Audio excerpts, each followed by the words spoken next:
Aujourd'hui, le chantier littéraire étant toujours en route et le chantier plus fatigant que jamais, on a évidemment pris le large. C'est les vacances, c'est Bordeaux. Et c'était le moment enfin de lire un roman que j'attendais de lire depuis 6 mois, Odyssée des filles de l'Est. Je ne sais pas si c'est une lecture de plage, mais c'est quand même assez chouette. Odyssée des filles de l'Est est le deuxième roman d'Elitsa Gorgaïeva. Je suis sûre que je l'ai mal prononcé, je m'en excuse profondément. Qui est sorti chez Vertical en janvier dernier et que j'ai acheté, je ne sais plus si c'était en janvier ou en février, à peu près vers là. En tout cas que j'ai acheté depuis et toujours pas, et lu là, aujourd'hui, en un éclair, justement pour la vidéo et parce que ça faisait longtemps que je voulais le lire. Super illustration de Mike Baxan. Si j'y pense, je mettrai la page Facebook ou l'Insta de cette illustratrice. En tout cas, voilà. Et Odyssée des filles de l'Est, ça fonctionne très bien. C'est, si je comprends bien, le deuxième roman de l'autrice. Moi, c'est le premier que j'en lis, donc c'était vraiment une découverte avec un titre qui est, ma foi, très engageant. Le premier a aussi un titre qui m'a plu, mais sur les cosmonautes, mais là, il ne va pas me revenir. Mais je ne l'ai pas lu, donc à l'occasion, ça viendra. Là, j'y suis pas. C'est assez intéressant comme jeu entre le titre et le roman, donc on va juste chroniquer ça un peu globalement. Je pense pas en rester à l'incipit cette fois. En tout cas, le titre est intéressant en ce qu'il annonce quelque chose qui est très important, c'est-à-dire un genre. C'est un titre qu'on appelle...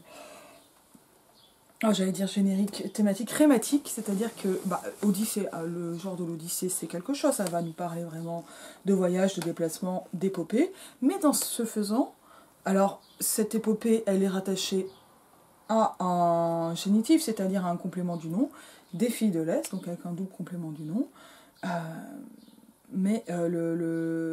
qui en fait est un syntagme, pratiquement une locution, fille de l'Est, c'est quand même proche du cliché.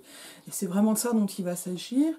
Et en même temps, en fait, l'annonce du titre Odyssée plus cliché, ça annonce plus discrètement, moins immédiatement, mais ça dessine un horizon qui est aussi celui du registre. Et le registre de l'Odyssée avec quelque chose qui va être, on va dire, plus dégradé dans ce qui va être référencé, mais surtout la façon dont c'est référencé, dans les filles de l'Est, c'est pas moi qui les valorise les filles de l'Est là, mais ce que fait le cliché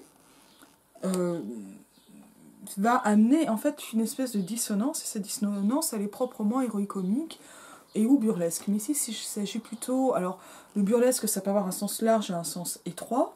Dans le sens large ça va être de parler des dissonances entre des dissonances importantes entre le propos du texte, ce qui va être raconté et le registre avec lequel c'est raconté. Globalement, le burlesque c'est raconté avec un ton bas, pas noble, des sujets nobles, et l'héroïque comique et son pendant, c'est-à-dire raconter de façon noble des choses qui ne le sont pas normalement, ou qui ne sont pas considérées comme telles.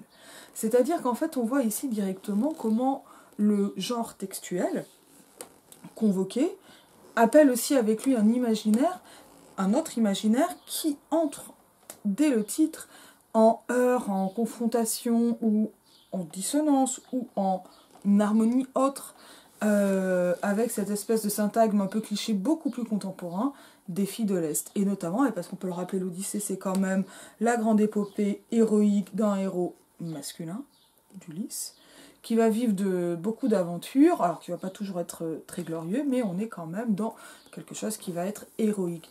Les filles de l'Est, c'est ce qu'on va entendre par filles de l'Est, c'est nettement moins héroïque, et on peut déjà noter 1. La féminité, ou le féminin, 2. Le pluriel, 3. On va même aller vers quelque chose de l'ordre du jeunisme, ou en tout cas de la fétichisation, voire de la sexualisation. Les filles de l'Est, déjà par le terme de fille, parce qu'à ce niveau-là, en fait, c'est des fois les femmes de l'Est, mais c'est vraiment les filles de l'Est, le syntagme et la dénomination. Et dans ces filles de l'Est, ce qu'il va y avoir en fait aussi, c'est bon, une indistinction orientalisante, et là je vous renvoie à Saïd, mais Saïd ne parle pas hein, dans l'orientalisme de ces questions slaves, mais en fait, on est vraiment dans cette construction d'un ailleurs, d'un exotisme, qui se retrouve complètement, finalement, désorienté des faits quand cet ailleurs devient un ici, et qu'en fait on vient d'ailleurs, mais qu'on ne le savait pas. Et qu'on arrive dans un ici, mais que les ici étaient un ailleurs. Bon, ça nous parle notamment d'immigration. Ici, plus particulièrement, d'immigration de 2 femmes bulgares qui vont se croiser de manière très inattendue. Et ça dans un texte qui lui-même est assez inattendu pour jouer, si l'on peut dire, de l'inattendu. Mais je trouve qu'en fait, déjà dans le titre qui est voilà, hyper fort, mais qui est hyper fort parce qu'en fait, il fait se rencontrer ces imaginaires qui sont, bon, je ne vais pas dire proche d'une guerre des sexes, surtout parce que moi, je ne crois pas à la guerre des sexes, ce serait un autre idéal, mais qui vont en tout cas venir par leur rencontre même, par leur juxtaposition, miner et l'idéal héroïque et l'idéal, on va dire, fétichisant, raciste aussi, hein, sexualisant de l'Est. Hein, l'Est, c'est une forme d'Orient. C'est pas le seul Orient, enfin en tout cas dans l'orientalisme, il y a aussi la slavité. Et d'ailleurs, je sais pas si c'est slave, la Bulgarie. Là, je suis en train de me rendre compte que je suis pas super bonne en géographie. Ce qui est complètement déconstruit dans le roman, mais là, voilà, j'étais assez dans le roman. C'est un roman qui fonctionne très bien pour ça, et qui est assez drôle. En tout cas, moi j'ai ri de bon cœur plusieurs fois, souri pas mal d'autres, et j'imagine qu'il me fonctionne très bien en lecture, mais j'ai pas pu y assister, je n'étais pas à Paris au moment de la lecture à la Maison de la Poésie, et là je n'ai pas trouvé de vidéo, donc soit c'est pas encore en ligne, soit je suis une quiche, hein, ça c'est possible aussi, parce qu'il me semblait que ça arrivait assez vite les vidéos de la Maison de la Poésie. En tout cas, il y avait eu une lecture il y a quelques temps, et je vais mettre au moins 1 ou 2 interviews sur Odyssée des filles de l'Est. Bon, ce qu'on entend le plus souvent, ce qu'on peut dire assez rapidement, c'est que ça permet de déconstruire des clichés sur ces dites filles de l'Est, etc. Bon, moi je suis assez marquée par ce récit, parce qu'il a des aspects formels qui sont assez étonnants, et qui en même temps vont avec, qui sont peu relevés, mais qui vont avec une... Et le fait que ce soit pas relevé est intéressant, parce qu'ils vont... quand même avec une certaine fluidité. C'est-à-dire que ça roule en termes de lecture, ça roule. Alors ça roule avec des rires, des surprises, etc. Mais il n'y a pas d'illisibilité, de heurts ou de difficulté à la lecture, me semble-t-il. Mais c'est pourtant un texte qui, formellement, a une construction assez complexe. On va peut-être lire le début et puis je vais revenir dans le détail. Et puis quand il n'y aura plus de lumière, je l'allumerai. Mais il y a des moustiques et j'ai ouvert la fenêtre. Ah, Maggie M. Donc là, il y a la mention de différentes bourses et subventions. La République est une planète curieuse. Tu te transformes depuis des heures, tantôt en grenouille, tantôt en sculpture de la Renaissance tardive. Un peu comme celle qui se dresse devant toi représentant Pierre Dupont, chansonnier du XIXe siècle selon le Grand Larousse, décorant l'immense portail noir de la préfecture de Lyon. Et toi, tu ressasses ton discours républicain, au milieu d'autres sculptures gelées. Tu t'es même quelque peu assoupi sur ton pied droit, position digne d'un modèle vivant. Et dans ton demi-sommeil, tu médites la possibilité de tenir la pose professionnellement. La France est un pays rempli de poètes et de peintres, et devenir leur modèle s'avère un métier comme un autre, qui suppose... Je vais pouvoir mettre la lumière, vous allez me voir me contorsionner puis choper des moustiques. Ça, c'est le grand lot de Bordeaux. Certes, d'être nu, alors, la France est un pays rempli de poètes et de peintres, et devenir leur modèle s'avère un métier comme un autre, qui suppose, certes, d'être nu, mais aussi souple et surtout patiente, ce dont tu sais maintenant être capable. Tu te trouves même d'une patience exemplaire lorsque tu sens un petit coup de coude heurter ton épaule de manière répétitive. Et tu te demandes s'il est permis de tripoter ainsi un modèle vivant qui patiente dans le froid depuis des heures.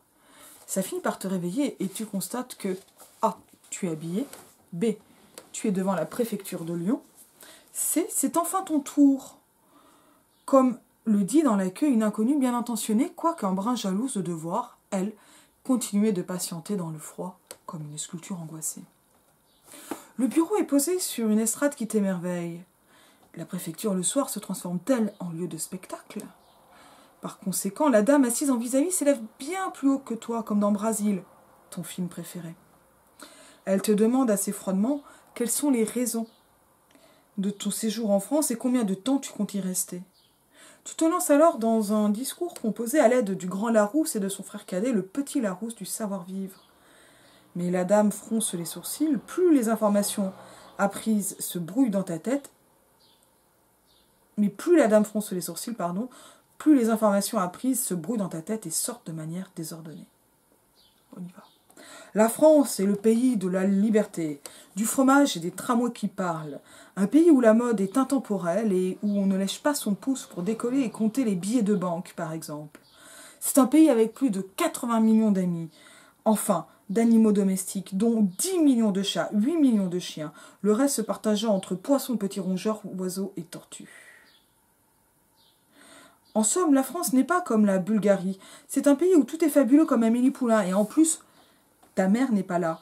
Et on ne travaille que 35 heures par semaine. Et personne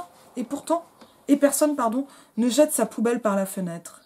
C'est pourtant le hasard ou une erreur administrative qui t'ont propulsé dans ce pays merveilleux. Comme une fusée chanceuse, tu as obtenu ton inscription à l'université phare. La France est par ailleurs dotée de plein de peintres et de poètes. La Fontaine, le Molière et la Sylvie Vartan. Justement bulgare à l'origine, comme moi, et surtout chanteuse préférée de ma grand-mère et ses études personnalisées, en expliquant que tu as choisi tes études en art du spectacle.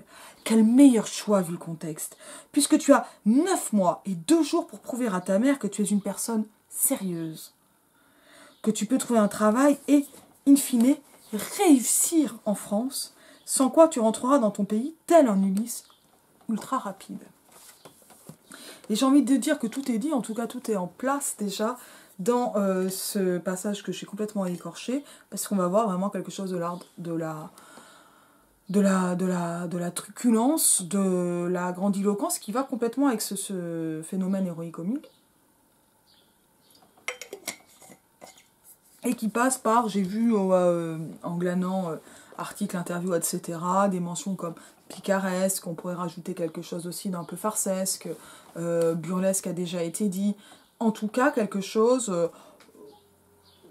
pas grotesque parce que c'est quand même plus subtil que le grotesque, mais il y a un peu voilà de ces dimensions vraiment blagues dans l'ensemble, pas blague mais oui comique, c'est du comique en fait, et ça va être du comique parce que on a là le réveil malencontreux, le fait d'être pris dans ses émotions, une scène qui va être très grandiloquente et très impressionnante et le personnage qui déraille en dessous. Donc plein de choses comme ça qui vont être des effets comiques hyper efficaces et qui en même temps disent quelque chose de très important qui est la violence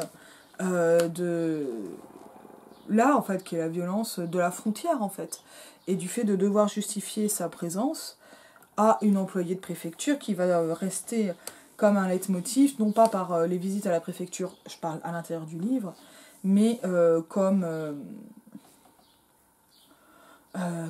visite à la préfecture, qui vont être des souvenirs qui vont être convoqués sur il faudrait pas la croiser, etc. Et qui vont permettre d'instiller une peur qui est très largement la question finalement de la domination, du pouvoir de l'État, qui a un pouvoir énorme, parce que là il s'agit de pouvoir vivre ou non en France, ou en tout cas légalement ou pas. Et ça, ce sont vraiment des questions énormes et qui sont donc soumises à ces questions et ces interrogatoires qui ne sont pas seulement ubuesques, ridicules et que l'on peut, et qui sont dans le texte traités avec ce registre semi-Kafka, semi-léger, mais Kafka est quand même aussi un auteur assez drôle, mais qui sont aussi, qui sont le lieu d'un comique qui finalement tape assez dur et assez fort et surtout assez juste. Donc il y a quelque chose qui va se mettre en place comme ça et qui va aller donc sur ce personnage qui est présenté de façon finalement assez peu commentée à la deuxième personne du singulier par un tu, ce qu'on retrouve par exemple dans Un homme qui dort de Pérec, c'est pas le premier récit à le faire, mais ce qui est quand même pas très courant en littérature, et qui va créer un effet étonnamment à la fois de distanciation et de proximité. On a une espèce de proximité par la sensation d'une adresse, en fait, et ça va aussi favoriser probablement l'oralité du texte, mais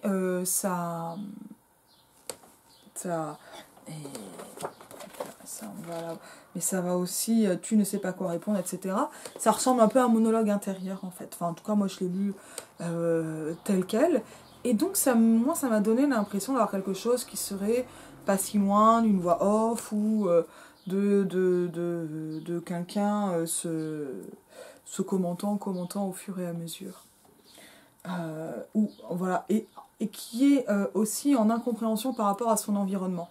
Et ça va permettre quelque chose qui est très fort sur ce personnage d'une jeune étudiante qui arrive pour sa licence d'art du spectacle puis du cinéma en France à Lyon. C'est-à-dire que ça va permettre d'amener une espèce de chose qu'on trouve très bien dans les lettres persanes, hein, qui est vraiment un texte pour le coup connu, c'est-à-dire une impression de... En fait, c'est qu'on a une fiction de naïveté. Alors, un lettre persane, c'est une fiction. Là, ça ne l'est pas, puisque c'est une arrivée réelle et qui est, on va dire, au moins plus ou moins autobiographique. On va la voir en tout cas avec le nom affiché plutôt à la fin du roman. Et c'est intéressant que le nom soit à la fin, comme s'il y avait un moment où il était possible de se trouver une place d'une certaine façon. Et ça, c'est le principe de l'Odyssée. Une Odyssée, c'est aussi un parcours jusqu'à un chez-soi qui normalement est en retour dans l'Odyssée. Et qui là ne va pas l'être. Pour aucun des deux personnages ou aucun des deux protagonistes. Donc ça amène quelque chose qui me semble hyper fort, hein, et intéressant formellement, et qui en même temps est entrecoupé de façon là aussi très, très drôle par alors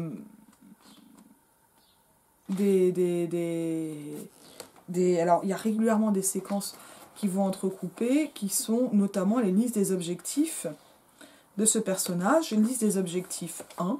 Alors est-ce qu'on en a une avant? Je crois pas. Donc là je suis à la page 32. Apprendre à vivre en collectivité.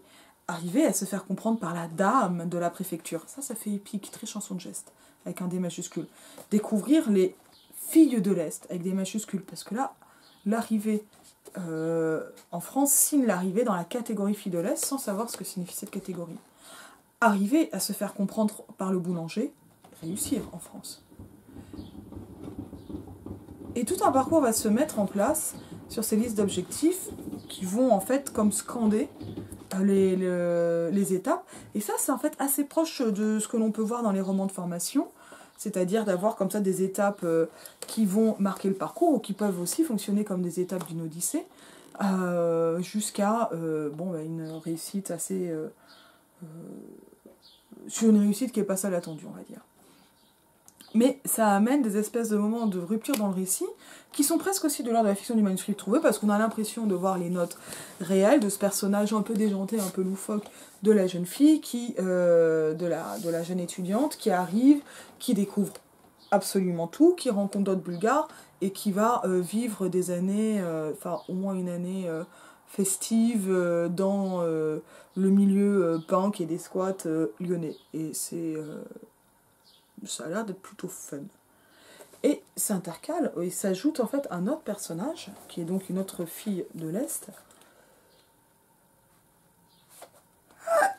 Désolée.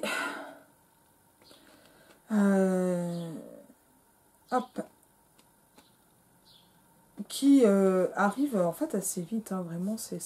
Tac, tac, tac. Ouais, c'est vraiment un chapitre, me semble-t-il. La nuit, elle dicte des secrets. Dora était troublée. Lorsque Dimitar lui avait suggéré la veille du départ qu'elle n'amène pas trop d'affaires, que la voiture était pleine, il n'avait pas précisé que sa sœur Maria serait du voyage. Dora découvrit qu'elle allait vivre une traversée de l'Europe de 2400 km en présence de cette personne au regard noir. Dimitar lui aussi avait l'air préoccupé. Dora apprenait à le connaître. Quand il était soucieux, deux rides apparaissaient telles des... Je suis vraiment fatiguée, je suis désolée. Telles des couleuvres perdues sur son front, et se rejoignaient en formant un V mais à l'envers. Cela rappelait à Dora le symbole du Parti des Forces démocratiques. V comme victoire était leur slogan à l'époque, c'était en 90. Et donc là, on va avoir voilà, ce départ vers une autre Odyssée, énormément de kilomètres également, et qui bon, mais est proprement une Odyssée, sauf que finalement l'Odyssée va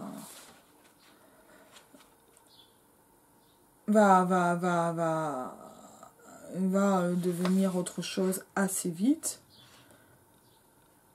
Hop là.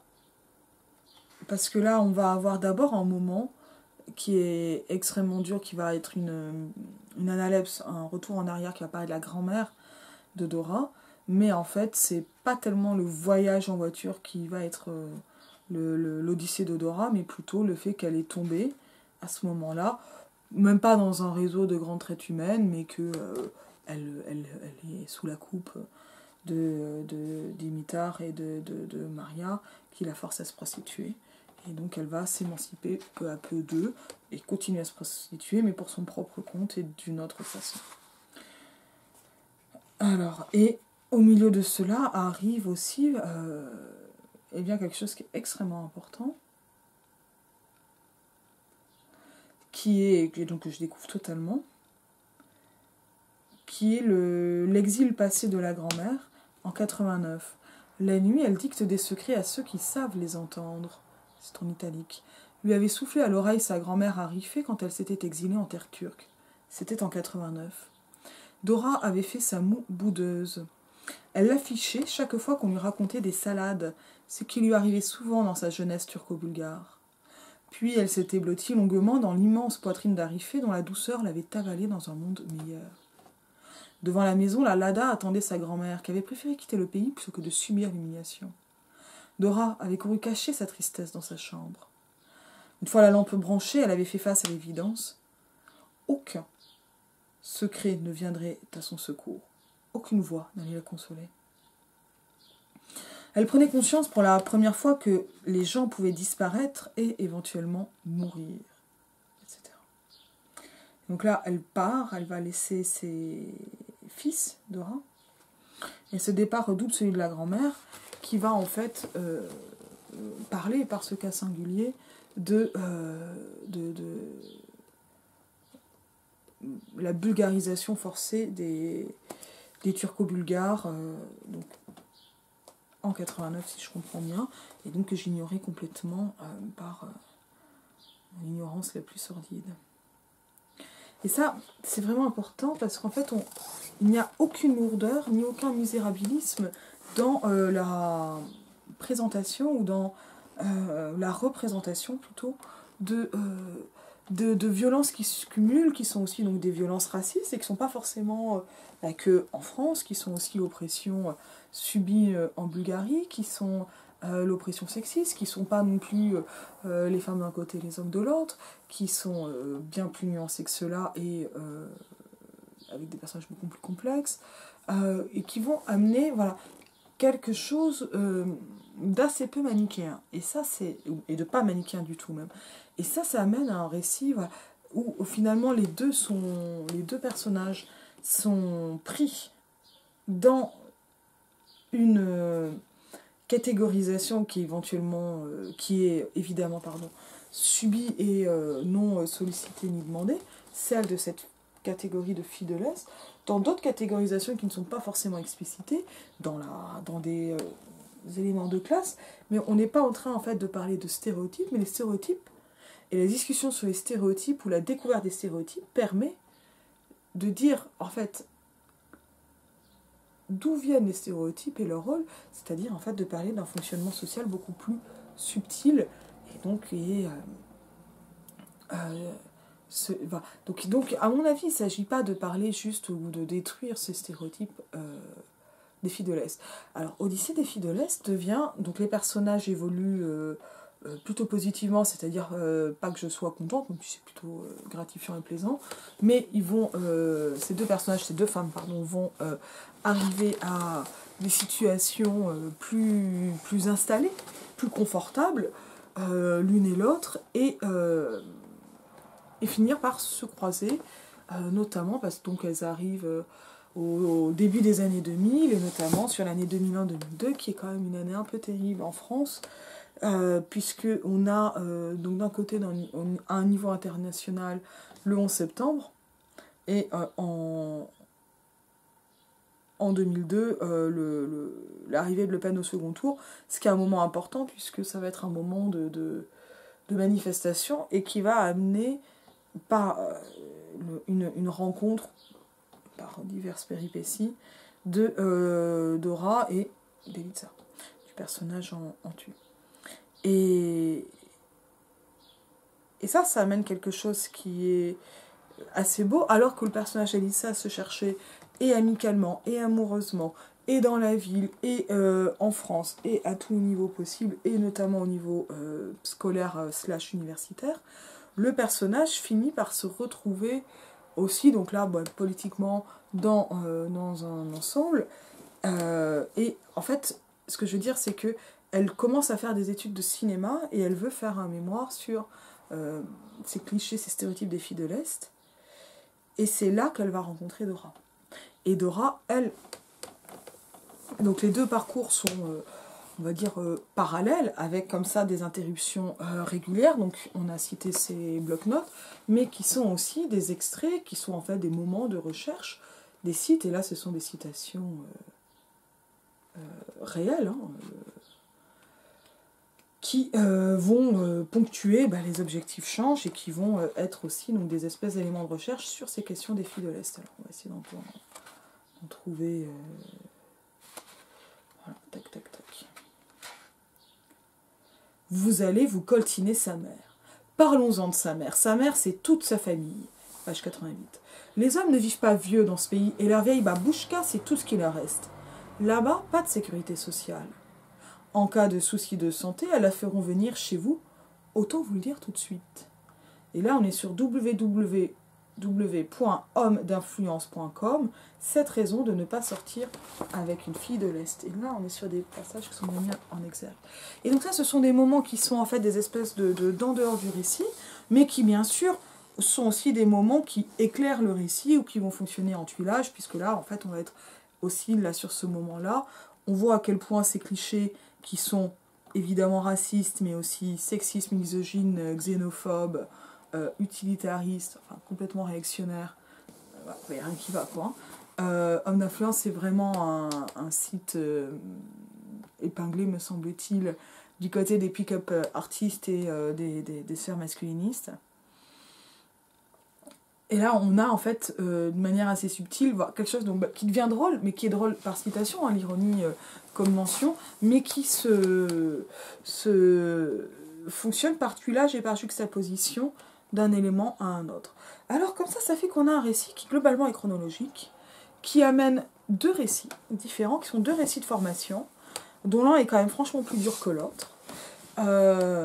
L'autrice dit elle-même qu'elle n'a pas été capable de décrire à la première personne ce récit de prostitution, qui est d'abord un récit de prostitution forcée de traite humaine, parce que il y a quelque chose qui fonctionnait pas, et donc là on a un récit en troisième personne et ce récit en deuxième personne, ce qui amène des dissonances, mais qui ne veut pas non plus dire qu'on aurait quelque chose de très contrasté, et encore une fois de très manichéen, parce qu'en fait les deux récits sont quand même aussi assez drôles, mais on dira qu'il y a plutôt des modes majeurs et mineurs, ou des tonalités un peu différentes, et Dora devient aussi très drôle, mais au début elle ne l'est pas directement, même si à ces moments-là, mais l'une comme l'autre vont s'écarter de ce stéréotype, non pas parce qu'elles refusent le stéréotype, mais parce que le stéréotype ne fonctionne pas et n'a pas de sens.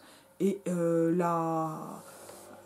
voilà. Donc on peut déjà dire ça. Donc Dora, c'est une quadragénaire qui a des enfants, donc déjà le côté fille de l'Est ne fonctionne pas. Et physiquement, elle a un corps de quadragénaire, voire un peu plus, voire un peu moins. Enfin, en tout cas, elle n'est pas le grand stéréotype de la mannequin fille de l'Est, ou prostituée ou escorte, du cliché, hein, raciste, sexiste, misogyne.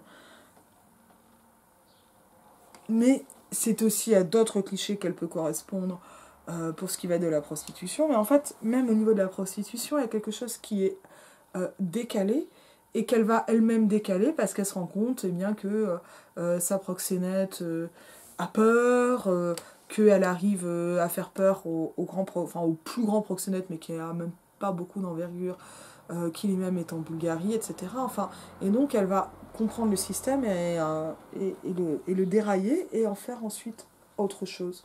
Et donc là, pour elle aussi, il y a une espèce de traversée dans... En fait, on aurait pu croire que cette partie-là, on aurait pu imaginer du misérabilisme, et ça ne fonctionne pas. Et on peut aller jusqu'à dire que le cliché fille de l'Est, perçu par l'étudiante, lui-même, il est pas compris, mais il peut avoir quelque chose de misérabiliste pour les femmes qui vont, elles, se prostituer alors qu'elle-même ne veut pas du stigmate de la prostitution qui lui colle à la peau et qui lui colle aussi à la peau quand elle revient en Bulgarie en vacances, où on pense que puisqu'elle a de l'argent en Bulgarie, alors que c'est ce qu'elle a économisé difficilement, c'est donc qu'elle se prostitue en France. Et donc voilà, il y a quelque chose de poisseux dans le stigmate qui les colle, mais dont qui va aussi se retrouver dépassée. Et donc la formation, alors c'est pas une formation type déjouer les stéréotypes, mais la formation des personnages, c'est-à-dire formation dans le sens roman de formation slash Bildungsroman hein, en allemand, on a quelque chose qui est de l'ordre d'un vrai roman de formation, parce qu'on ne va pas du tout arriver sur une fin, je ne vais pas trop spoiler non plus ou divulgacher, qui sera, comment dire, trop merveilleuse, attendue, idyllique, il n'y a rien de ça. On n'est pas dans la fin de ce qui serait plutôt un roman d'apprentissage, en fait. C'est pas, en fait, la fin de l'Odyssée, c'est pas la fin du Télémaque de Fénelon, du tout. Où tout va bien, on rentre à la maison et tout se passe bien et on gouverne, en gros. Non, non, c'est beaucoup plus bordélique et poétiquement beaucoup plus intéressant, en passant justement aussi par une fin qui est plutôt une fin vers soi et de connaissance de soi que de réussite sociale. Et à ce niveau-là, l'une et l'autre apprennent, donc elles se rencontrent, et à la fin, en fait, l'étudiante se retrouve à rencontrer des féministes en essayant d'échapper à un abruti qui la poursuit après l'avoir dragué à une terrasse de café sur la très fameuse place des hétéros, c'est-à-dire la place des hétéros mal comprise, et c'est assez amusant. Ça revient aussi dans le roman, il y a plein de blagues comme ça. Alors c'est pas des blagues dans le sens, ça ressemble pas à du sang Antonio, on va avoir une blague, on passe à autre chose, mais il y a plein de moments cocasses et qui peuvent reposer sur des malentendus ou des imaginations. Ça ne serait que des malentendus, on se moquerait du personnage par exemple. Là c'est autre chose qui se passe. On ne se moque pas des personnages, il n'y a rien qui prête à ça. Mais il y a un apprentissage quoi, progressif. Et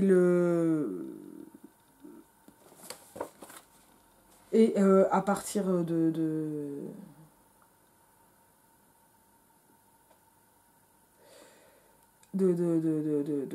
là, il y a Elisa sert de script, enfin aide Dora à retracer ce qui est un formulaire, une déclaration, et qui est appelé par le titre de témoignage, page 125. Je crois qu'on dit Elisa et pas Elisa, et j'en suis vraiment désolée. Parce que je crois que je me suis trompée plein de fois. Et là, on va avoir en fait un moment qui... C'est quand même assez fort parce que dans les faits, on va lire un témoignage, là, à la première personne, mais le dispositif textuel fait en fait qu'on lit aussi un texte qui nous parvient traduit par un des personnages. Quel est le statut de ce texte par rapport à quelque chose de référentiel ou de réel? Je pense qu'il est inspiré d'une ou de plusieurs femmes réelles, mais voilà, on n'est pas là pour élucider ces questions-là. Mais en tout cas, il est médié par l'étudiante qui transcrit et traduit. Mais cette médiation n'est absolument pas une appropriation, elle est au contraire quelque chose, je peux dire une sororité me paraîtrait peut-être excessif, mais en tout cas d'un lien, d'un soutien qui va être porter un genre d'enrichissement mutuel. C'est-à-dire que là, il ne s'agit pas de voir comment dire, c'est... Il y a quelque chose qui est dans soutien possible et qui n'est possible que parce qu'il y a une rencontre qui se produit. Et qui se produit, c'est dit à un moment, et ça, bon, j'ai rien noté du tout. Tac.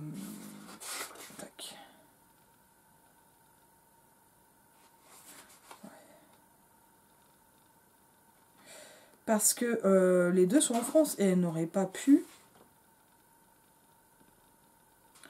se retrouver en dehors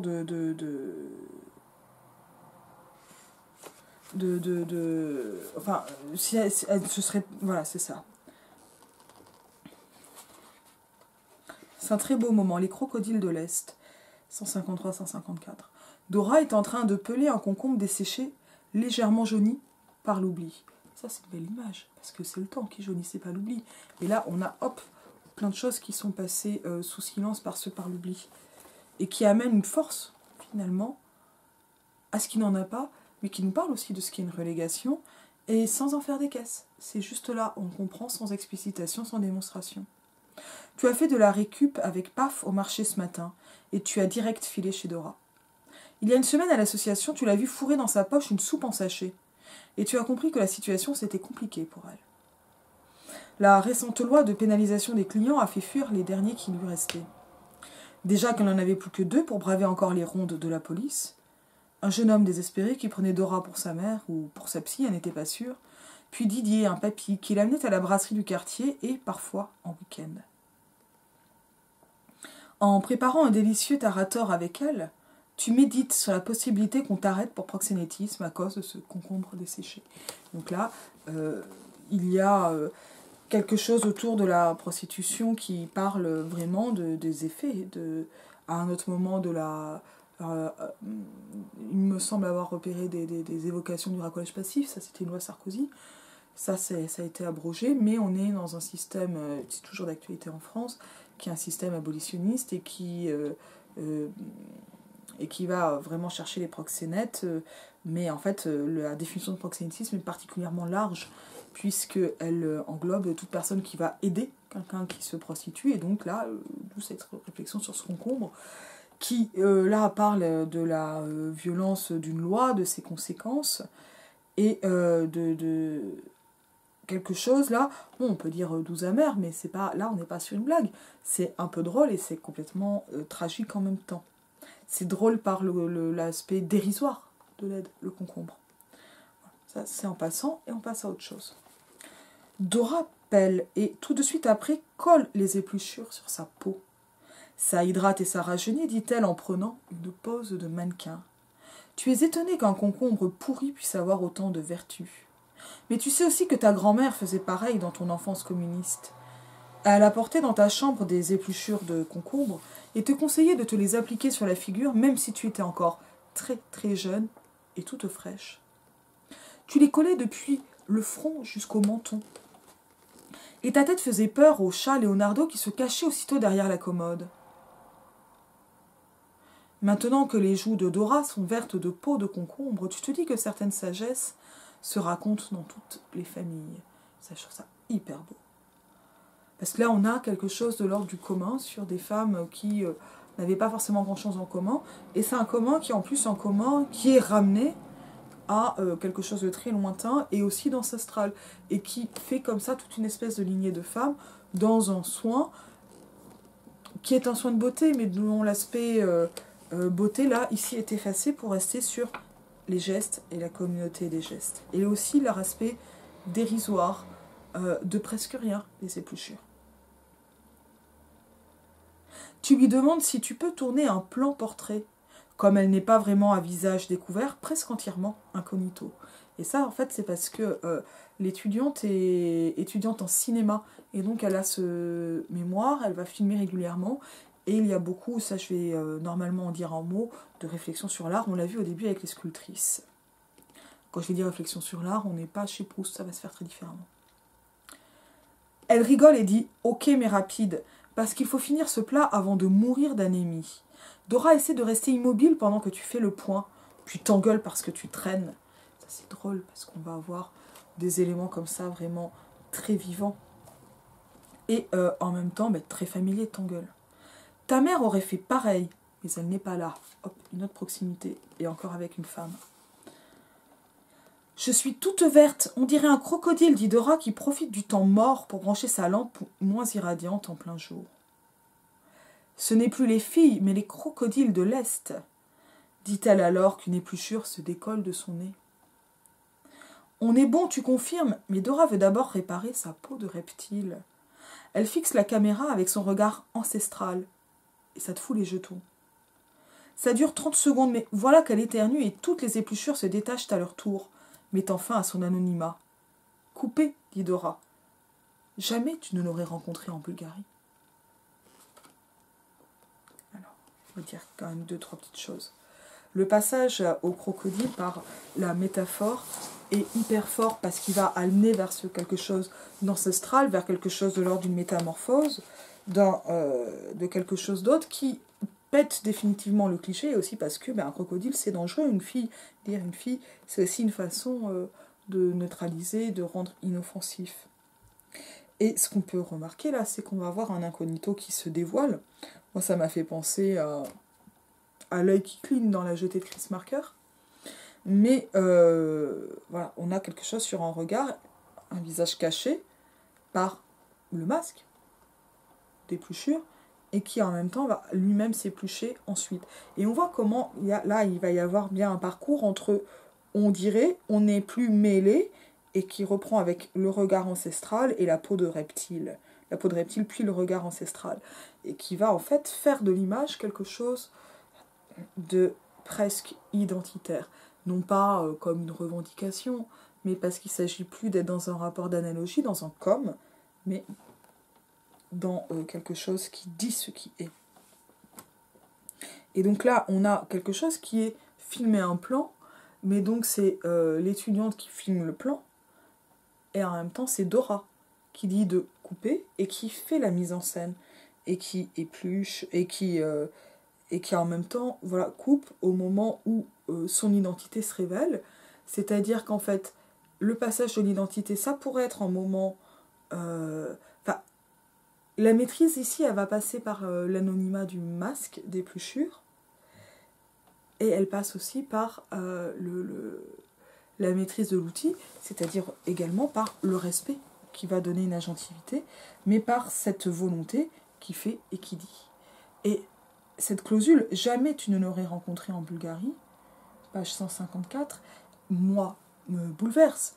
Parce que elle dit aussi, là, sur cette scène, elles se sont déjà rencontrées. Il s'agit plus de ça. Il s'agit d'autre chose qui pourrait presque être un regret de ne pas se rencontrer si on n'avait pas bougé, si on n'avait pas changé de pays. Mais voilà, et qui dit aussi donc, que l'immigration, elle amène des proximités qui sont nouvelles, et qui vont amener leur tendresse, leur force, leur puissance. Et ça me paraît un moment extrêmement fort, parce que rien de tout cela n'est explicité, ça n'est dit que par la clausule, et notamment la position en place 0 du jamais. Jamais tu ne l'aurais rencontré. De l'adverbe de négation. Comme s'il n'y avait pas besoin de dire le regret lui-même, juste la pensée qui traverse, et qui dit ce que pourrait être ce regret hypothétique, et qui dit donc aussi, pas seulement quelque chose de l'ordre, c'est formidable d'être en France, mais de quelque chose qui s'est passé et qui n'aurait pas pu se passer, et qui se passe autrement quand les cartes se rejouent. Alors c'est pour tout cela que c'est un roman qui est touchant à bien des égards. C'est un roman aussi qui parle beaucoup d'art. On l'a vu dès le début avec cette espèce d'image du modèle vivant et de la sculpture du froid. Donc ça c'est une façon très héroïque-comique de dire quelque chose de très dérisoire, c'est-à-dire attendre dehors et de trivial en ayant froid, avec cette sensation de geler, voire en gelant véritablement, et qui là se dit autrement, c'est-à-dire vraiment par ce passage à même un rêve. Mais le rêve, il se transforme par la fascination pour les artistes, la découverte de Godard, qu'en fait elle connaissait déjà, donc la France ne lui apporte pas Godard parce qu'elle avait déjà découvert à Sofia, l'étudiante, et en même temps régulièrement des phrases de Godard, plus que son cinéma d'ailleurs, qui viennent ponctuer, installer, etc. Et régulièrement après des réflexions sur comment je tournerai ça, je vais le tourner, etc. Et donc finalement, au moment où Dora a une maîtrise de la caméra, ce que l'on voit dans le même temps, c'est la progression dans les images, également la langue, mais aussi dans, on va dire, dans l'art, dans la représentation, dans la poétique en fait, dans le fait de pouvoir fabriquer des œuvres qui va apparaître notamment par tous ces moments de métaphore, voire d'explicitation d'un moment de tournage. Et que là, on a comme une espèce de rencontre aussi, alors de soi à soi, on pourrait le dire comme ça, etc. Alors, j'ai dit, c'est pas très proustien, c'est-à-dire que c'est pas...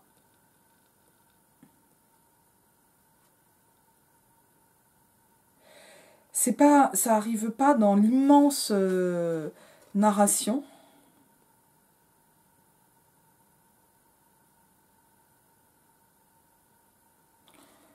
C'est pas une énorme écriture, c'est beaucoup plus les rencontres, on va dire les aventures, les péripéties qui vont amener cette force de l'art. Et donc ça finit quand même pas complètement bien, ou en queue de poisson ou quoi, parce que Dora est expulsée. Et elle se souvient d'avoir filmé Dora. Là je suis page 162 et suivante.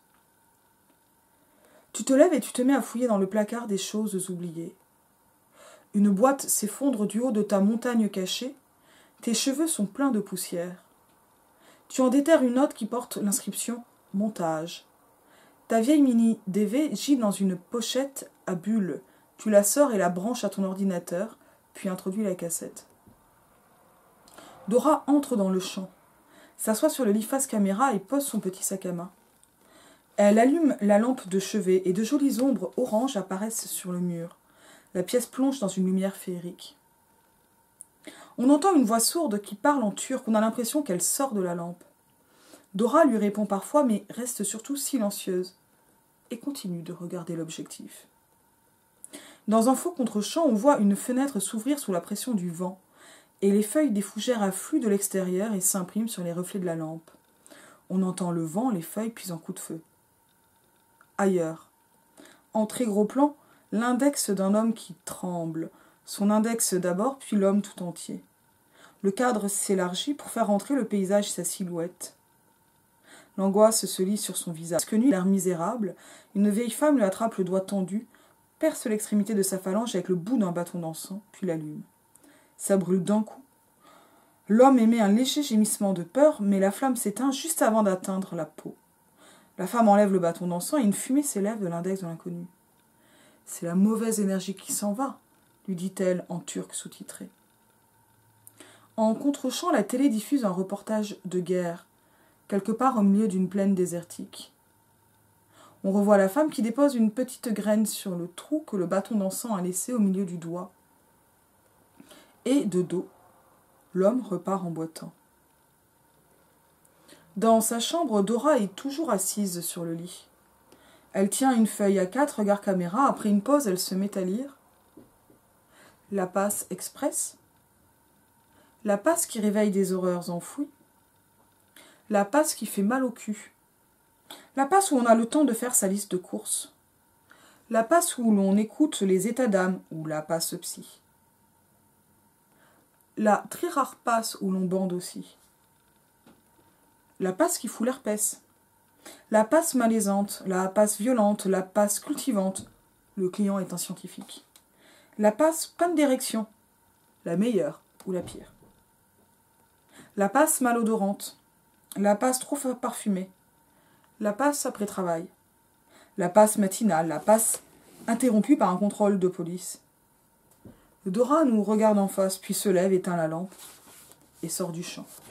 Et ça, en fait, c'est la fin du roman.